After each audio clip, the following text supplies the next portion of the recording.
Welcome along, everyone, to Club Live. I am your host for the evening, Jamie Mackay. Apologies for the late by 5 minutes.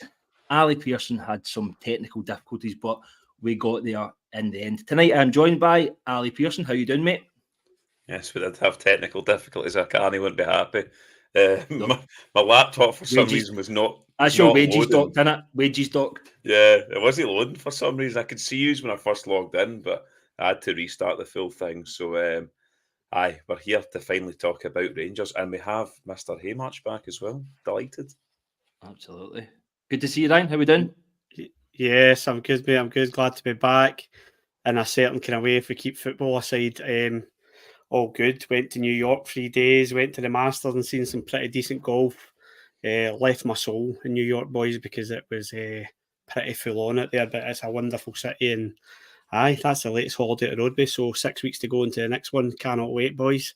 Good stuff. Looking forward to it. But you know, we're late. We are late, but at least we turned up, unlike our football team. But I'm sure we're going to get into that. Yeah, but we're definitely going to get into that. So welcome along, everyone, just to the usual guys that listen and any new listeners as well. So obviously get your questions in and we'll do our best to answer them tonight. And if everyone could please just remember to like and subscribe as well, that would be greatly appreciated. So firstly, before we go on to the hot topics, we'll talk about the end of season live show.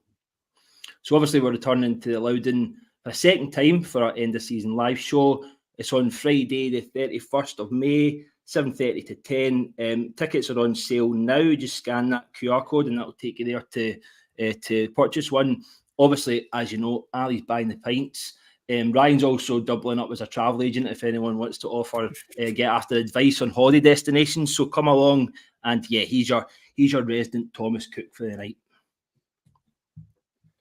So firstly, boys, let's chat about the Dundee disaster. Obviously, myself and Scotty were on right after for the post match, and it was overall feelings of deflation because it seemed like then it got away from us. Ali, we actually chatted about the fact that you always say within the first 10 minutes, you know, if we're going to be playing well. I mean, after 50 seconds, they nearly scored. I think the boy Luke McCowan bossed our midfield, outfought them in every single department. Not one player get pass marks for me. How are you both feeling about the game? Ali, I'll come at you first, mate. Well, we were all told, Jamie, we were going to get a reaction from these set of players. Yeah. And as I said, I know it was a cliche. You can kind of get a judge for the first 10 minutes, but as you say, the first minute, it was like a carbon copy of Ross County. Nearly conceded instantly. We looked nervous, timid, again on the ball. There was no desire there. Dundee looked like the only team that wanted to win for me. And obviously, you'll come on to what Clement said, obviously, but it's just another game, Jamie, that this set of players just aren't up to it. And it's why I said after the Old Firm, basically, that the Rangers won't win the title, because that was their chance. They won't win the title. They went to Ross County, shat the bed if you want to say it, and they've went to Dundee, and completely just imploded, to be honest. It was a shambles. I mean, Clement said that if he thought there was a reaction from them, it was better. How's that a better performance for me? I thought it was awful, Jamie, and I can count 2 chances I think we had. I think real kind of half chance, if you want to say, Seema, and then Dessers in the second half, which was a bit of a camera save from the goalkeeper. But same old story with the same old players for me, Jamie. And it's you've come to expect it now for these players, and it's disappointing because they did give us a bit of hope 6 weeks ago. We did start to believe, and when it gets to the crunch, they fail, as always, unfortunately. They do. Ryan, Ali makes a very good point there about the Old Firm game, obviously. I think I agreed with him that day when we talked in the pub afterwards that the writing was sort of on the wall after that first half performance. Do you feel that that's when the mentality started to slip again after that first half performance? Because it was dreadful, and then obviously on to Ross County, but it just feels like gradually it's been going downhill again, performance-wise and mentality-wise as well. Aye, hindsight is a wonderful thing, and it's easy for us to sit here and we all kind of backed our horse a few weeks ago. But if you look back now and you see that Motherwell game and you put that down as a one-off, it's a dip, it's a one-off, it won't happen again. And you maybe look at the Hibs game and you think to yourself, we weren't great today. And then we all said, at home game, we all said we need to up it. If we're going to beat them next week, we need to up it. There is no up at least 2 gears to beat them next week. And we all know what happened in the first half or the first 20 seconds, or whatever you want to discuss. We all know what happened. It's them. Yeah. And where I sit, I think I tweeted out last week, I can't remember, I'm still jet lagged, I think. But last week, I think I tweeted out and said, I could see it in the players' faces against Celtic. I could see it in their faces. And it's something I've seen before from the captain, from Goldson, from Lindstrom. And they look clueless. They look scared of Celtic as well. I don't know if it's the hoops or what they are, or the occasion, or the pressure for the fans, the demand. I don't know what it is, but they look scared of the occasion that they need to win to beat Celtic. They need to do it to win this league, to go ahead, to put a marker down. And for me, that's when it happened. And I text Ali, I might have said to you as well, that's for me when we lost the league, because we got ourselves back in it, and I started believing. I did, hands up, glass half full guy, half empty guy, started believing. But for me that day, and Celtic seen it, they saw that we were shaking, so I reckon they would be like, this is a matter of time till they slip up here. They look terrified. We got ourselves back in the game, credit where credit's due. But for me, the mentality started slipping after that Celtic game. And when you don't win a big game, when you've got a history of not winning big games, that's going to evidently play on their mind. And it's, they've fallen off a cliff, Jamie. Aye. I mean, in terms of the game, boys, obviously we were discussing mentality there, which I think is the overriding part of why we drew that game the other night. But there's been a lot of talk on Clement's team selections recently. I know a few of us were calling for Roof to start. He started. For me, he didn't offer enough. We looked, in terms of the way in which we were playing, we looked probably the most disjointed we've looked in a long time. I think it was as bad as Ross County, if not worse. I mean, Dundee seemed to be set up very, very well. They had a very rigid structure, but just when you seen the balls getting pinged from the centre backs up to Roof and his hold up plays, it's not his game, is it? It's not his game. So in terms of the performance, what do you think? Do you agree with the fact that a lot of folk are saying Clement's got the last few team selections wrong? There's things like Kieran Dowell coming on. What are you thinking about the way in which Clement's managing these games? Ryan, I'll come back to you first, mate. Yeah, there's question marks coming up for Clement's many things with Clement, because I think he's been pretty bulletproof since he came in. I don't think he's put really a step wrong. His press conferences are brilliant to watch. He's never saying the wrong thing. That's easy when you're winning. It's easy when you've got momentum behind you. The fans will get behind you. When things aren't going well here, nobody is free. Nobody is safe for criticism. And I would say that he probably, if you look at Scott Wright starting the Old Firm game, I still don't understand that one. I don't understand that one. I've not heard anyone try to make a case for that one, but he's definitely getting things wrong at the moment. Do I think that's what's causing us to fall behind? No, I don't. I think it's evident all over the team that it's the desire, the heart, whatever you can see. It's not an individual thing. It's a collection of the team. So they say, what's the saying? Hard work beats talent when talent doesn't work hard. And I think that was the case against Dundee. I think you could see how they could smell blood a bit. You could see how hard they were working on and off the ball. Our players weren't. And we've seen this before, Jamie. We've seen it. Aberdeen at home was the one where I seen it, and I thought they have literally chucked the towel in, whether it's they're throwing Beale under the bus or it doesn't matter. You've got a job to do, and they were jogging and just no closing men down and it is. In terms of Clement, he's going to get criticism because of the way things are going, and it is frustrating. He isn't doing so any favours at the moment with the things he's saying in press conferences either, which is he's not had a great week, Jamie. No. Ali, obviously off the back of what Ryan said there, do you think that it seems like at times the players aren't taking Clement's instructions on? Because even Ross County get in 1-0, you're thinking we're going to come back out here and get a real reaction off these players. It's 2 goals within 5 minutes we lost. And then again on Wednesday night, everybody was thinking it couldn't get much worse. What's your opinions on that, mate? Do you think Clement's getting his management and tactical advice home at half time, or do you think the players, it seems like they're not taking it on at the moment? I don't know what these players need, Jamie. Take it on, to be honest. I mean, I agree with Rye. Clement's been pretty faultless since he's come in. He's turned us round from a bit of a joke at the beginning of the season to title contenders a few weeks ago to obviously the last couple of weeks there. But the players are just, I mean, the tempo, Jamie, for me in the Dundee game, it's just lacklustre. Yeah. You know what really annoyed me? With 5 minutes to go, we're pissing about with the ball at the back, knocking the ball between Suter, Goldson. Lindstrom will drop in between the centre half sometimes to pick the ball up. We don't need him there.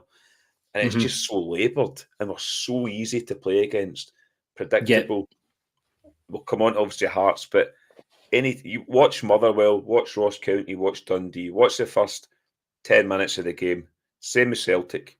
They'll press us high and get in our faces, and we don't like it. Don't know what to do. So, yeah, I'd like to hope Clement is seen by now who he can and can't trust. And there's a lot of them that he can't trust there. So it's a big summer for Rangers in terms of who goes out the door and who he brings in. But he'll know by now. I know he's saying in press conferences that he trusts the players and all that. He's not flinging them under the bus yet because they're still in with a chance. We all know it's gone, but there's still a chance.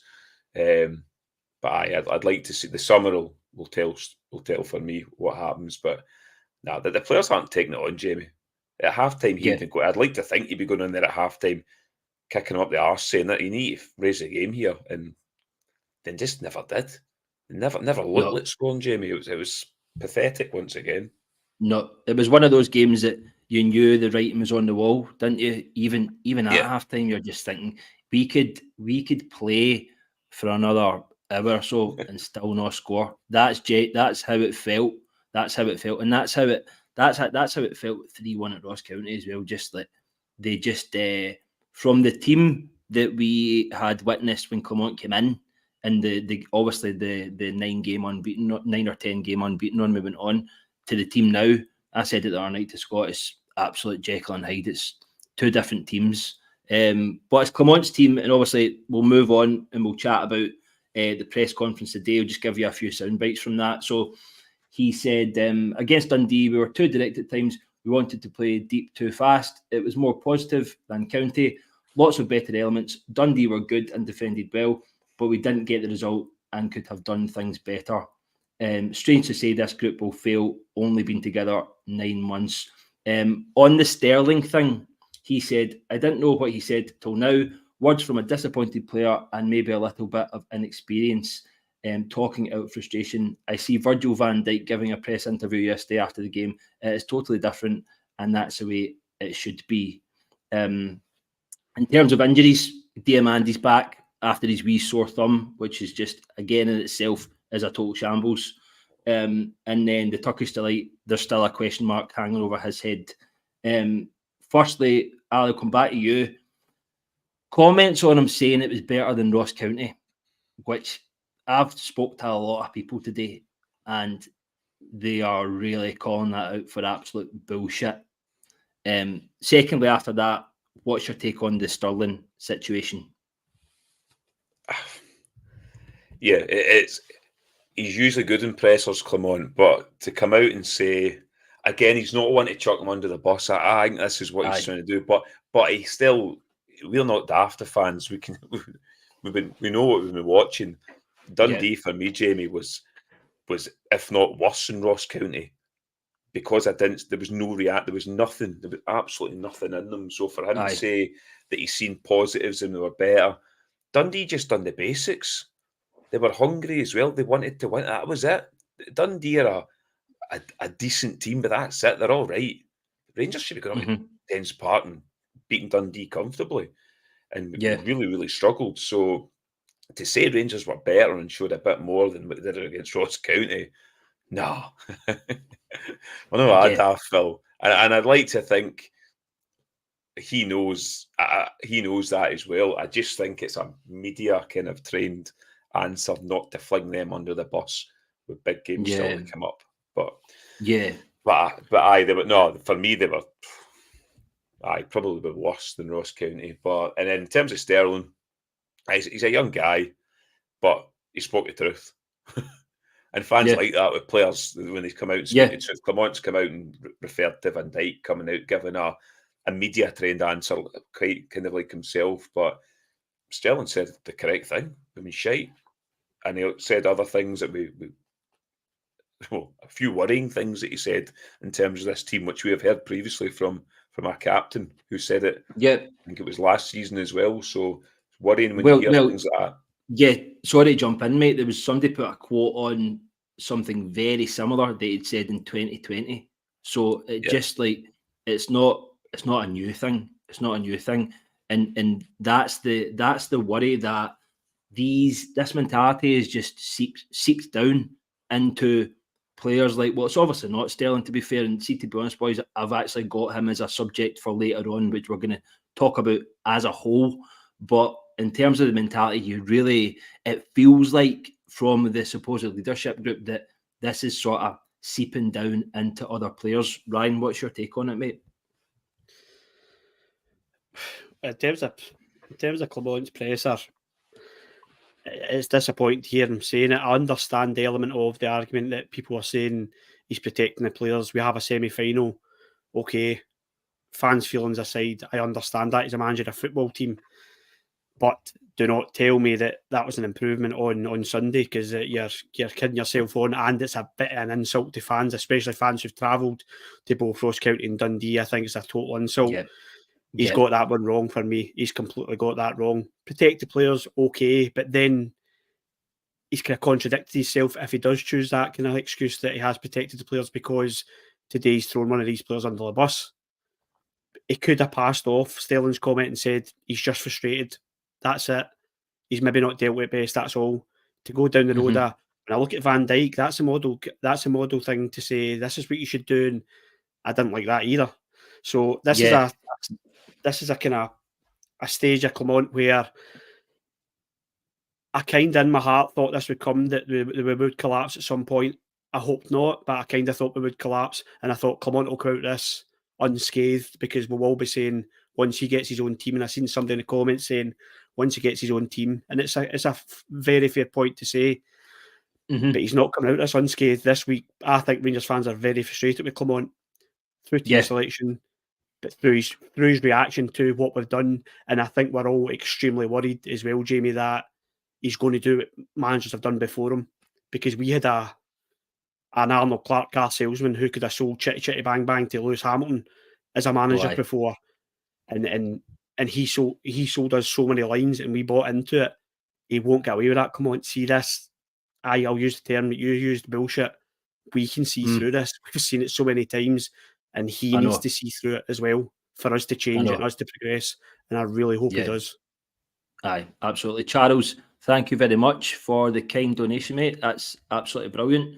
I mean, I think in terms of just circling back to it on a whole, to what you said, mate, I do think in terms of the way in which he's approached it, fans aren't happy, because as you say, they are travelling, and I think he could have played both sides quite well. As Ali said, you can flag the Sterling thing, you can say that he lacks a wee bit of maturity and he's not media trained and all that, but I just think some of the things that he's obviously come out with is just I hope it's not warning signs. It doesn't feel like warning signs. You got to remember that he'll be feeling it too, in terms of the players feeling it. He's the one that's got to go in and try and scoop them up.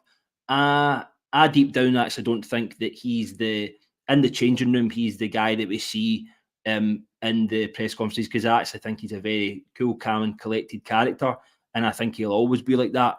I think, as whoever said that in the chat there, I think when it comes down to the crunch, we'll really judge him next season when he gets the players in. I mean, I said to Scott the other night that in terms of the scouting department and Coppin coming in, there's wee early signs there.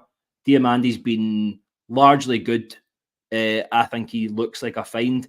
I mean, I actually seen somebody on Twitter the other day saying, would we not? In fact, it wasn't Twitter. Somebody said it on Twitter, but Nicky said too in the group chat that we have, would we not have been better spending the Diamandi money on a number 9? And really, I think we could do a whole Friday segment on that. And you'll notice I'm not bringing up the man that shan't be named tonight. even with 3 goals to go, that one is dead and buried for me. I said the other night, like after the Ross County game, to miss the chances that he missed. If Roof's in there, he scores at least one of those, and it's a different game. So that is a conversation for another time. But I don't think the cardboard cutout of Dezers will be needed for the live night. So you can shelf those plans, Ryan. Thanks very much. I'll cancel it. Yeah, exactly. So now we're going to have a word from our sponsors. To me, be surprised, Jamie. There you go. Right, yeah, I know. It's usually a 20-minute mark. So this podcast is brought. Is it half? Oh, right, I'm 10 minutes early. We'll get out of the way anyway. You've gone early there, mate. You've shot your load early. Apologies. It's fitting, isn't it? It's fitting. So this podcast is brought to you by Manscaped. Did you know that one man every hour, every day is diagnosed with testicular cancer? Testicular cancer is the most common form of cancer amongst men aged 15 to 35. With April being National Testicular Cancer Awareness Month, our friends over at Manscaped have partnered with the Testicular Cancer Society to help spread awareness for men's health and early cancer detection. Visit manscaped.com/TCS to learn how to check yourself for early signs of cancer. And as always, you can use our promo code CLUB22 for 20% off plus free shipping at manscaped.com. You can perform simple routine self-checks at home while enjoying Manscaped products you use every day, like the Lawnmower 5.0 Ultra. The Lawnmower 5.0 Ultra features 2 interchangeable skin-safe blade heads, a standard one for taking a little off the top, and a new foil blade to go smooth and sleek.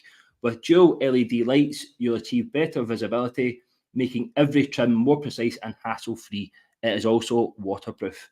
In addition to providing the right tools for comfortable and easy grooming, Manscaped is committing to raising awareness and giving support for fighters, survivors, and families impacted by testicular cancer. That is why they will be donating $50,000 to the Testicular Cancer Society. Help save lives and balls by going over to manscaped.com/TCS and check the Check Yourself video. And while you're at it, grab 20% off plus free shipping with code CLUB22. Men's health and hygiene as at the core of Manscaped. Manscaped's partnership with the Testicular Cancer Society will raise awareness on an issue that impacts men of all ages. Shave to save. Ali, after you were slipping up with that word last week, by the way, I struggled with testicular. It was starting to trip me up a bit towards the end of it. I don't know if you noticed that, but I got through it. But I think it was maybe a solid 7 or 8 out of 10. I think. You tired last week, Ali, with that dog? I think it was. It was that and Rangers, Ryan. I think they tired me, to be honest. So I struggled with it. You've got a lot of goals in there, son. Hey. Right. So moving on, boys. Moving on. We are going to talk about. We're going to talk about John Lindstrom. So obviously he got a hell of a lot of praise when Clement came in. He seemed to have really, really turned a corner. I think I said we talked about him on one of the pods last year, maybe just before Christmas, and Scott had asked if he deserves a new deal, and I think I'd said that I thought if he was to really turn it on in the run-in and be a sort of vital part of a team that went on and really challenged up to the death to win a league, he would be more than due another 2 years. But for me, he's bang out of form at the moment. So I'm taking a total U-turn on what I said last year, and even in the last month or so when we talked about it. A few rumours today circling. There's nothing official yet about a move to Ipswich. Ipswich might be in for him. There was a team in Turkey, I can never pronounce her name, that were also in for Barisic. There we go. So what he's thinking, Ryan, I'll come to you first. Lindstrom and a potential new deal. What is your thoughts overall on that, mate?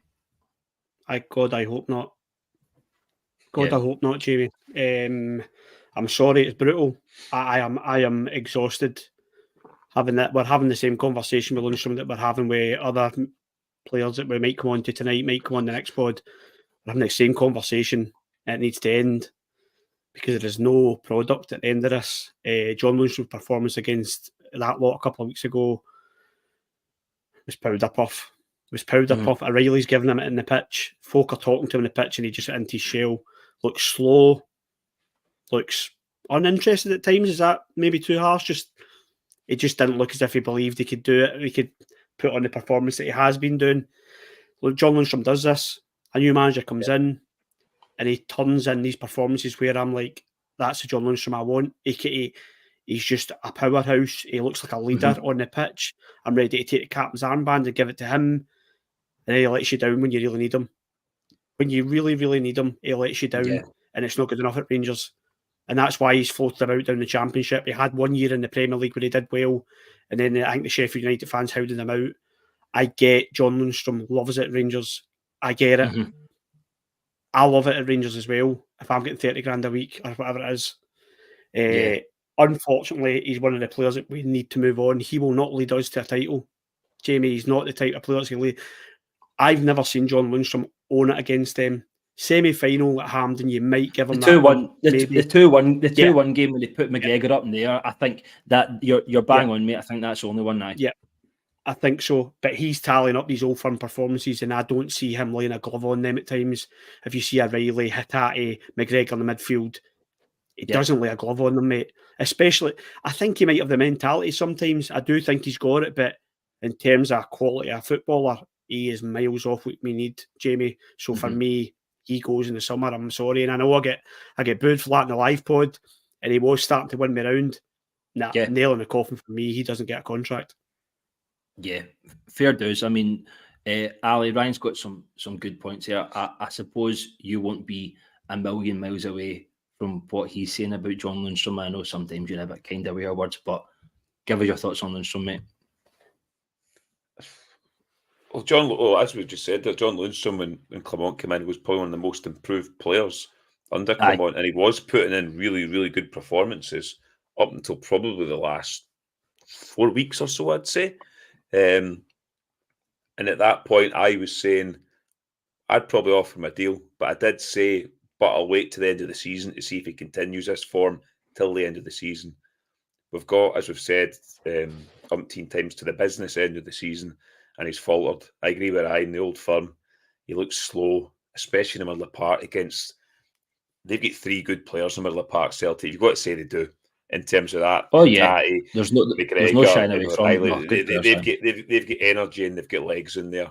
We don't. John Lindstrom lacks it. And then the last couple of games there, I just think he's went back into his shell again now. See this dropping in between the centre halves, Jamie, and picking the ball up. Honestly does my head in when I see it. Like, why is he back there against Ross County and Dundee?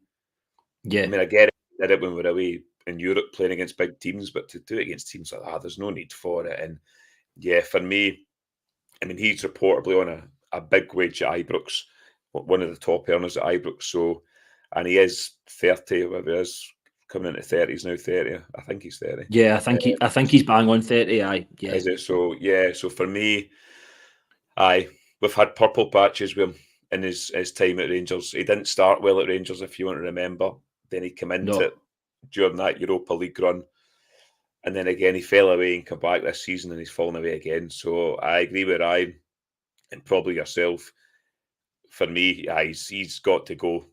We've got a chance. His contract's up. So we've been, in the past, we've given players contracts that we shouldn't have when their contracts are up or it's supposed to be up. So John Lindstrom, for me, on that big wage in an important area of the park for us, Jamie, as well. I think Nicky Bang's one about that. I'd let him go in the summer. Let him go to somewhere like Ipswich and we can reinvest that wage in somebody in the middle of the park, somebody with energy, legs, younger as well. So, for me, Lindstrom, cheerio in the summer, along with a long list of other players.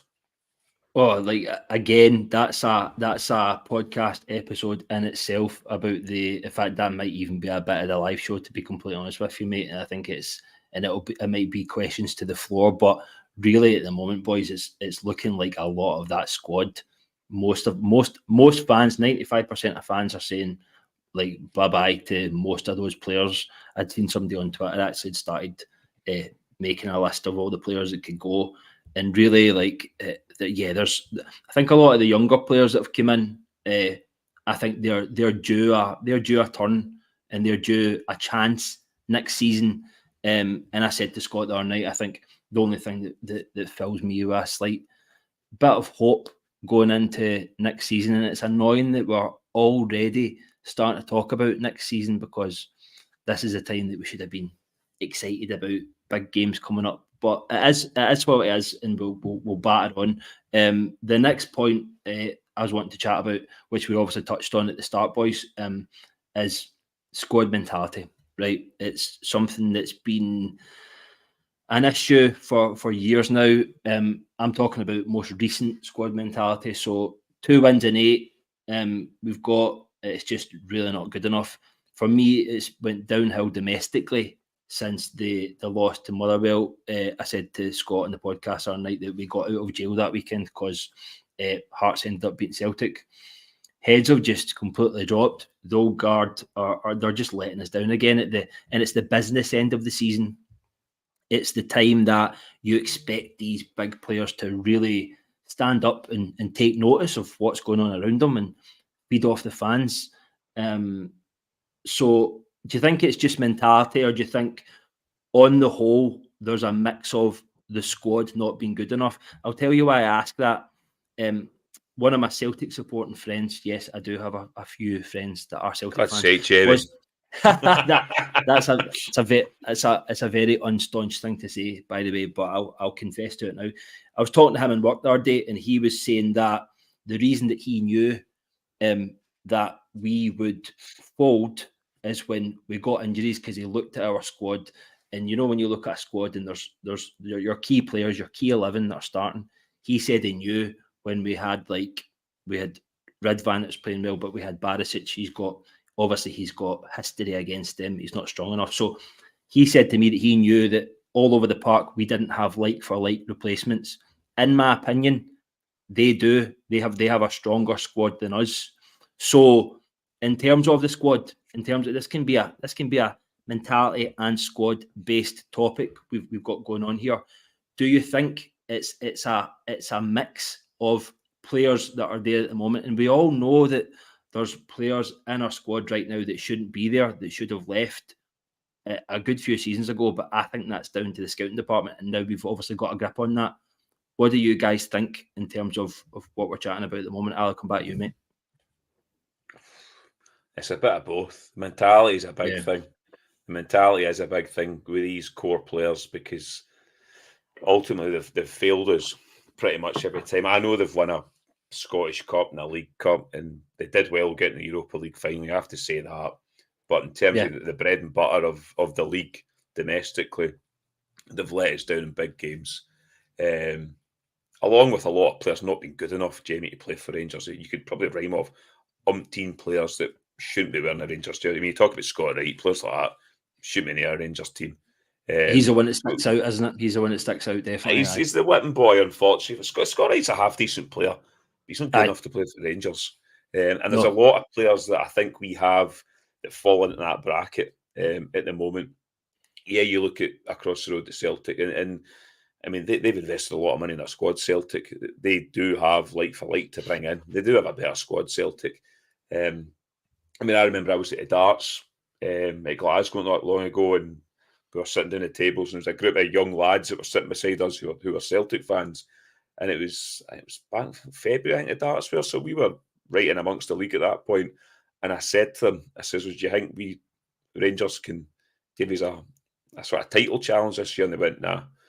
The young guy actually turned to me and says, "Rangers don't do it in the big games. They can't beat Celtic." And I couldn't really argue it, to be honest, because it's true.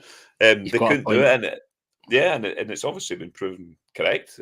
When it gets to the crunch, they can't do it, Rangers. So I think a lot of it, yes, we don't have the players we want to have, Jamie.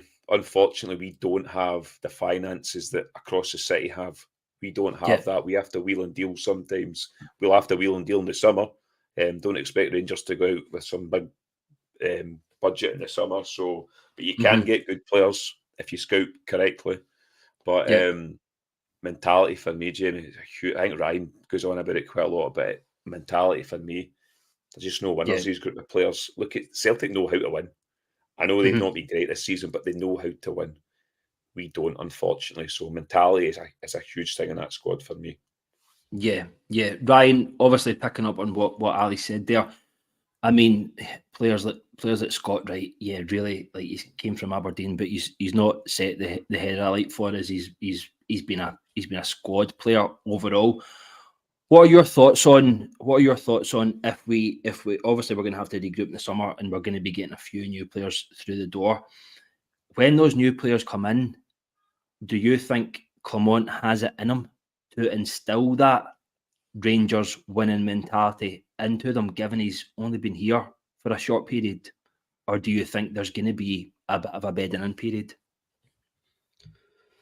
I do believe in him. I do believe in Clement. I do. I told you I went to that fans forum and I asked him a question, and I knew I had it in my head. If I get a chance to ask him, I'm going to ask him this. And I said to him, this squad has been criticised for years for not having a winning mentality. When the push comes to the shove, they can't do it. And I said, what do you do to install this into them? So he knows there's questions over this. So he knows he has to put that right. And especially now when he's put. Yes, his hand's been forced to a certain point. He's had to play them because it's not his squad. But if he goes again and rolls the dice again next season with this leadership group, like I've kind of wrote about during the week, he'll fall. He'll fall. He'll walk the plank as well. He needs to get this right. And Ali, as Ali says, there's so many. We could make a pod about this. The amount of times, high pressure games over the years as well. And we're talking about the old guard. We are talking about them. We need to talk about them. They've been here for too long. We talk about the old guard. Sometimes we spoke about how well we played in Europe, right? Let's use this as a point. How well Rangers did in Europa League. Even when we didn't get to the final, we always kind of put a show in, I think. And we look, bloody hell, does European football suit us? See, looking back, I don't think it did suit. I think it was the pressure was off. Yeah. I think the pressure was off. Against Dortmund, away from home, we all thought, I'd be happy to take a 3-1 here, defeat, and we'll take it back to Ibrox. We went and absolutely smashed them. Pressure off. Do you know what I'm saying? Leipzig, their favourites. Let's see if we can just scrape to the final. We've done them. We got to the final. Then we're favourites.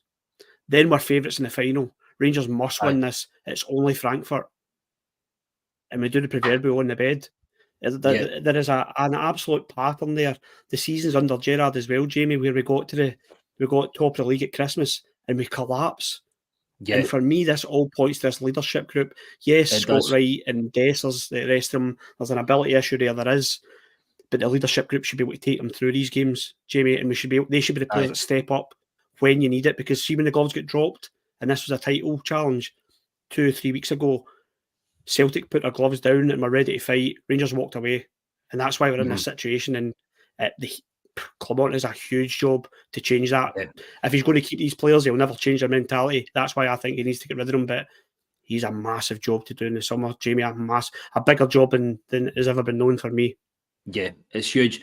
Ali, picking up on what Ryan said there, it's almost like a sort of underdog mentality. Obviously, the Europa games against all these big teams, they seem to like being the hunter and not the hunted, and that has been a thing for the last few seasons, and that's not something we want to see as Rangers fans. We are not used to feeling like that. We want to be top of the table. We want to be leading the pack, but it's not really seemed to be the way, and it always does come back to these. I don't want to really go down a wormhole and start naming players tonight.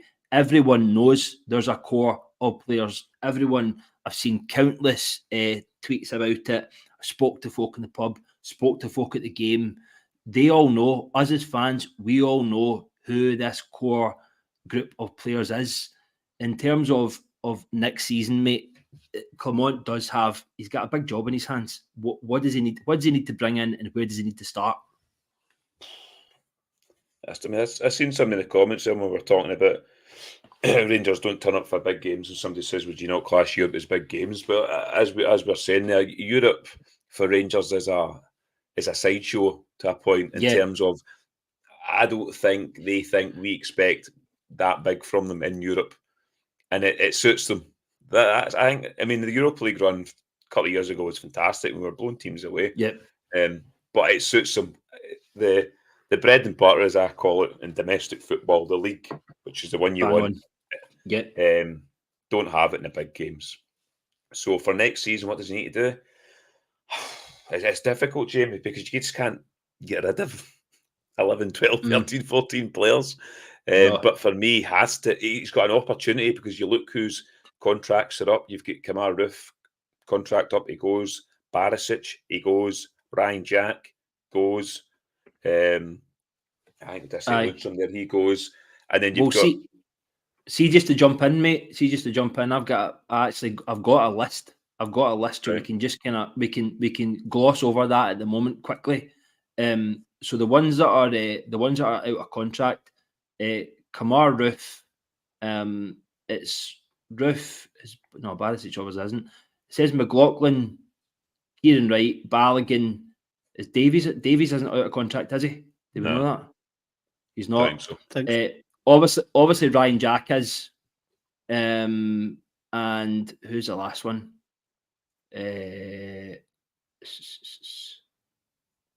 Somebody might correct me in the John McLaughlin might be one of them as well. He must be one of them too. He's in there too. So I mean, in terms of we do have a list there of players that are going to be walking and freeing up wages. It's the players we still have in there on contracts that still have 2 or 3 years to serve. That it's going to be a bit of an issue if Clement doesn't see them featuring of getting them sold, because they're not riding high. They've not just won a league, or they've not had a great season.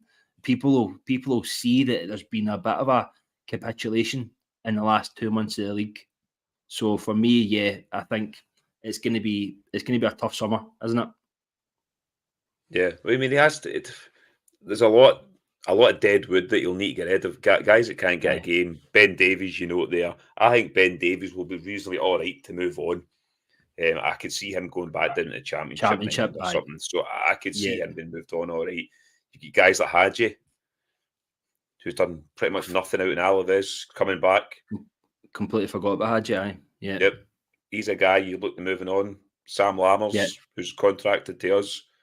You'd think he'd be moving on because he's doing well out in Holland. Do you mean the Sam Lammers that's just broke a record in the Eredivisie? That's Sam Lammers.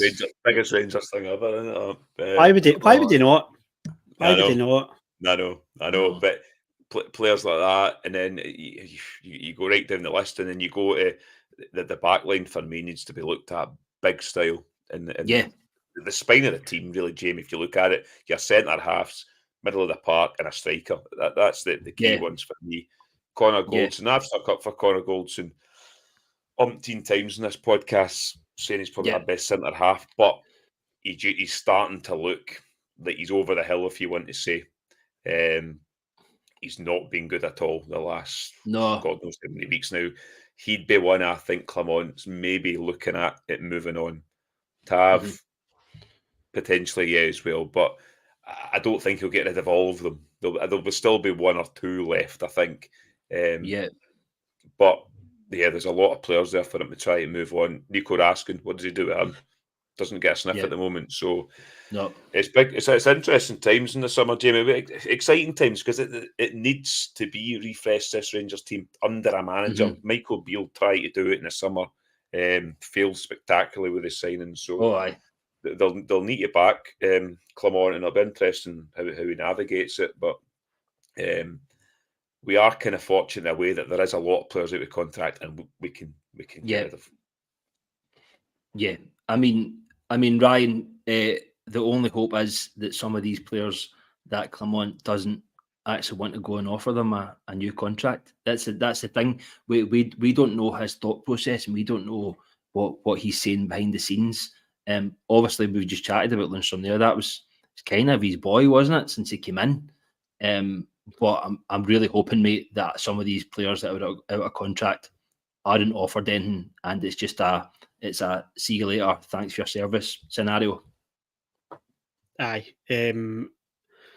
Problem is, I think he's already nailed his colours to the mast with Lindstrom, because he was talking about him before the Old Firm game, how he hopes he signs a new contract. So that to me is one of those ones where you ever sent an email at work and then you have to try and find out how to unsend it and see if you can get notified if it's been received or not. I reckon Clement will be doing that, because he has let him down at the worst possible time. And for me, he's seen the side of Lindstrom well knew was there, unfortunately.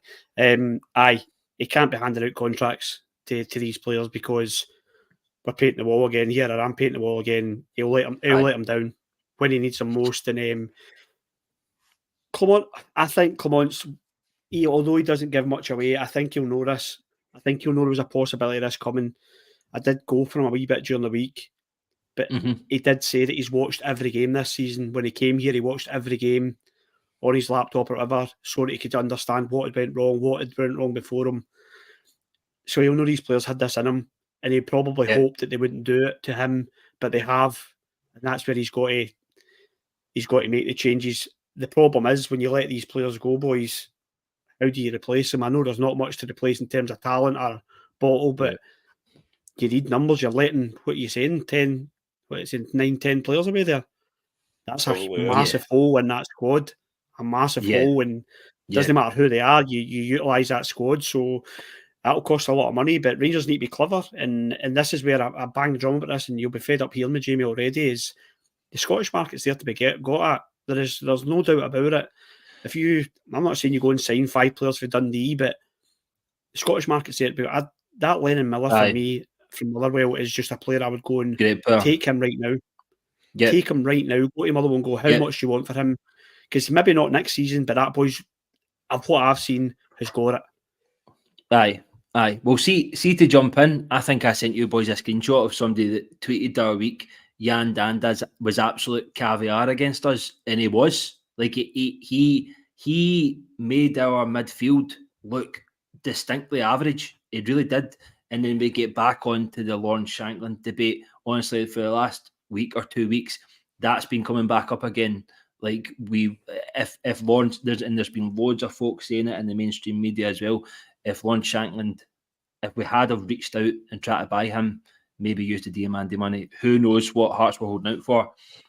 I've got to say, I think he would have bagged a lot of goals by now, and I do not think we would be in the position that we're currently in. So I just think we need to now look forward to the summer, and I think we just got to wait and see what Clement and Coppin have got planned for us. In terms of the last subject, boys, before we go into the teams and scores and scorers for Sunday, I'm going to circle right back to the start in the press conference. I'm going to chat a bit about Dujon Sterling. First off, the mentality, I think, that he showed and attitude within that press conference, as Clement said, he lacked a wee bit of maturity, fair dues. But I just think there's a real gritty honesty there. And I just think I can't remember the last time I got that from a Rangers player after a disappointing result or a defeat, or when we've chucked a towel in a title race. I just think it was refreshing to see. For us, he's played right wing, middle of the park, right back, left back. I mean, he seems to be the type of player that we really, really need. Not just for Sunday in the last 5 games, but for years to come. So I think you've got to play up the positives in terms of him. How important is he, and what's his best position? Ryan, I'll come back to you, mate. He listed off maybe 4 or 5 positions there, Jamie, and in my opinion, he also played captain the other night there in that press conference, because that's what I want to hear. I don't want to hear media trained stuff when the chips are down. We've all been here umpteen times. It's tough. Rangers will get out of this. We'll go again.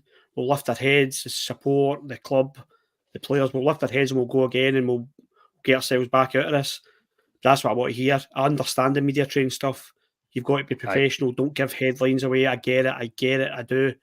But you know what? sometimes you get a wee bit disappointed. I was going to use the word there. You get a wee bit fed up of hearing the word disappointed. Oh, we're disappointed. We'll have to learn for this and move on. You and I could write the press conference after the Old Firm game. We know what we're going to hear from them. Aye. So do you know what? Sterling's reaction for me was refreshing, because I listened to it first and then I watched a video of it later on Twitter, and I seen a boy hurting. And I didn't see an act. I'm not saying Tav, that's not hurting. I'm not saying that. But I could see it in that boy. He looks pissed off and hurt.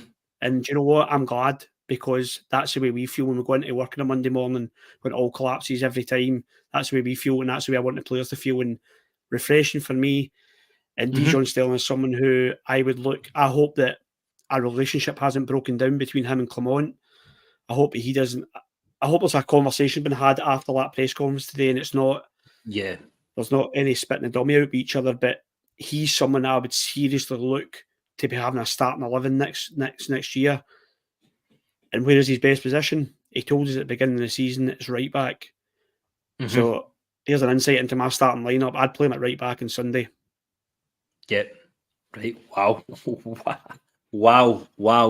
Ali, like Ryan makes a lot of really great points here, mate. It's refreshing, and because we'd obviously heard a lot from Clement after it, and it's after these draws and these defeats that leave us obviously trailing by 3 points. You want to feel something from a player. You want to feel that they are sort of in the same camp as us, and that's what it felt like with the Sterling interview, didn't it, mate?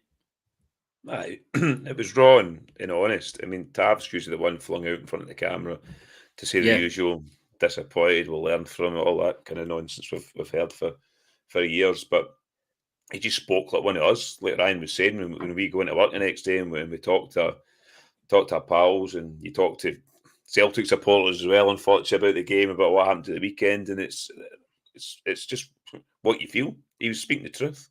That's all the boy was doing. So I think Clement likes him, though, because he uses him in certain positions of the park, because he knows he can trust him. He's put him there at left back. I feel sorry for him at left back because that ain't his position, but he puts him there because he knows he can trust him. Can he trust players like Barisic? And that's why he plays him there. So I think he'll have a big next season. I'd like to see Sterling in the team. I don't know where he'll play. We never know. He might be at right back, but I'd like to see him in the team. I like him in the middle of the park. I do like him in there because he's got legs, he's got energy in there. So I do like him in there. And we've lacked that for years in the middle of the park. Energy, legs, but industry, he's a guy that's got it, and a guy you'd be confident going into a battle with. So I think he'll be a good player to come, and there he is as always. If I can get him up there. Justin Muir. Cheers, Justin. Thank you very much. God bless America. And Ryan is flying us out to Texas. He has confirmed it to me. We will be visiting Texas. I'm getting there. I'm getting through them. I'm coming. I'll get to Texas eventually. I thought did Ryan not say he was going to gift 10 folk at the live show air mile vouchers or something like that as well? Ali said that in the pub the other week. That's what it was. He's going to fly Justin. He's going to fly Virgin Atlantic business class or something. Aye, that's what it is. Aye, that's what it is. Oh, Ryan, that is so charitable, mate. Thanks for that. It's brilliant. Right, so boys, obviously off the back of what Ryan's just said, that he would play Sterling at right back, which I think is a great shout. Tab injured then, Ryan? I don't. I nearly said something really, really unprofessional there. I refrained. I'm glad. Professional. I'm glad you bit your tongue there, mate. So Ryan, I'll come back to you first. What are your team score and scorer for Sunday against Hearts in the semi? This is what I'd pick, boys. So Butland, I'd pick Dijon Sterling right back. I would play John Souttar as centre half. I'd play Balogun is not available. Is that correct? Is he available? Well, so there was it was a weird one. I think Clement said in his press conference on Tuesday before the Dundee game that he wasn't well. That he'd maybe picked something up like a cold or a flu or something like that. Obviously, he was on the bench against Ross County on Sunday because we all seen those pictures of him looking a wee bit deflated. So there was no mention. There was no mention of it today. I'm not sure many folk asked it if I'd have been at the press conference, I'd have definitely asked it, because I think Balogun should be playing. So I think let's just act as if he is fit, mate. Let's go. Breaking news: Balogun is fit. So I'd play Suter and Balogun at centre half. I am playing Ridvan ? At left back. I am going to play Diamande and this is difficult. Raskin is your two holders. I'm going to play Sima, Matondo, and Dessers. And I've got one more, yeah. I think you do. You got one. You missed a 10, maybe. I've got one more. I'm missing a 10. You missed a 10. Missed the 10. So do you know what? Give Ross McCausland the game. There you go. He can play the 10, float a bit. I am going all different boys, squad rotation, give boys a chance, because players that have played the past 2 weeks have completely let us down. So that is where I'm at with the team. I am completely changing it up, boys. I will be nowhere near it. It will be the team that played in Wednesday. And I'm going 2-1 Rangers, and I'm going Cyril Dessers for goal. Oh, wow. He's one more to the magical 10. I said I wouldn't bring it up again, but I just have. Ali, what are you thinking, mate? First of all, thanks very much to Jim Sloan. He's not far behind Justin Muir as always. Cheers, Jim. Much appreciated. Sundays, Hearts have probably got their best chance ever to beat Rangers. Hearts struggled against us this season, but they've got their best chance. They'll be smelling blood against us. I'll be shocked if Hearts don't come flying out the traps on Sunday against us and press us high. Because as I says, teams get joy that way. But I'd love to do a Ryan and give you that type of team, but I'll give you what I think he'll play rather than what I would play, if you want to say. So this is what I think he will play. Butland in goal, Tav at right back. Now, I would play Balogun if he's available, but I think he'll play Goldson. I think he'll play Suter. If Yilmaz is available, he will play Yilmaz. In the middle of the park, I mean, Lindstrom's been... I would change Lindstrom for Raskin. I don't think he will. I think it'll be Lindstrom, Diamande, Cantwell. And then I think the top line will be... Silva doesn't deserve to start. He's fucking... No. I think he'll go Sima on the left, McCausland on the right, and I think your man D9 will come back in through the middle. I think that's what you'll play. And I'm going to go... I think it'll be tight. 2-1 Rangers. Dessers to score first. Oh, wow. So we get 2-1 Rangers with the nightmare, and he is just a literal nightmare now, boys. We know that he's not. He's a nightmare. He's no longer the Nigerian nightmare. He's just an absolute fucking nightmare. So for me, I agree with both of you. Like, I'd love to see Clement mix it up and put players in that actually deserve to come in and show their worth, but he won't. I think he's going to stick with these players that have let him down, and that's the bigger picture which we're talking about. These players, in my opinion, will continue to let him down. But yeah, I'm going almost the same as you, Ali. I'm going to go Butland, Tav. If Balogun was back, I'd play him. Doesn't seem like he will be, so it's going to be Goldson, Suter. I do think Yilmaz will be back, so I think he'll play. It will be...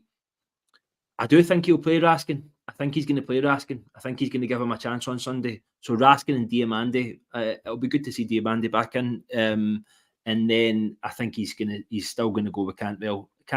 Cantwell at Dundee, he wasn't the best. He was still kind of remotely trying to make things happen, but he was by no means the worst player on the pitch. I'm going Matondo on the left-hand side because I think he'll have bags of space to run into. We know he's lightning quick. I'm going to go Sima on the right, given his performance against Celtic in the 3-3 game, and then I'm going to go the big man D9 up front, and I'm going to actually go one more goal than you guys. I'm going to go 3-1 Rangers on Sunday, and I'm going to also say Dessers D9 to score. I think we've all left Sterling out our teams. I forgot about Oh, Sterling. I didn't. After talking about him. Oh, did you put him in the right, Ryan? He's right back for me. Oh, he's right back for Ryan, sorry.